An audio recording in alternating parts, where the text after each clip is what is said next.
দেশের রাষ্ট্র সরকার যদি ভালোভাবে পলিসি দেয় এবং যারা ব্যবসা করেন, যারা উদ্যোক্তা, তাদেরকে সরকারের পক্ষ থেকে সার্বিকভাবে যেন সহযোগিতা করা হয়।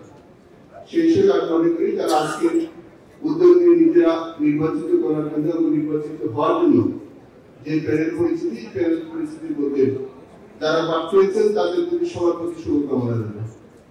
আর বিশেষ করে সেই হিসেবে আমি মনে করব ব্যবসায়ীরা যারা গণতান্ত্রিক প্রক্রিয়া এবং গণতন্ত্রকে বিশ্বাস করে এই ভোটের মধ্যে আসছে তাদেরকে যেন যদি ব্যাগ থাকে, তাহলে আমরা যেভাবে অর্থনৈতিক সামনের দিকে এগিয়ে যাচ্ছি সবার জন্য শুভ কামনা হবে, সবার জন্য মঙ্গল হবে।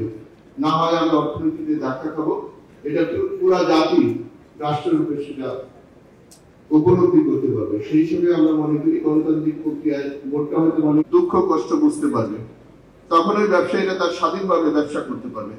কোন ধরনের শক্তির মধ্যে যেন ছায়া শক্তি হিসেবে কোন ব্যবসায়ী যেন ক্ষতি না করতে পারে, সেই হিসেবে সঠিক নেতৃত্ব আসলে, সঠিক লিডারশিপ আসলে অবশ্যই ব্যবসায়ীরা ভালো করবে এবং ব্যবসার মাধ্যমে এই 17 কোটি মানুষ তার অর্থনৈতিক পূর্ণাঙ্গ জীবন পাবে।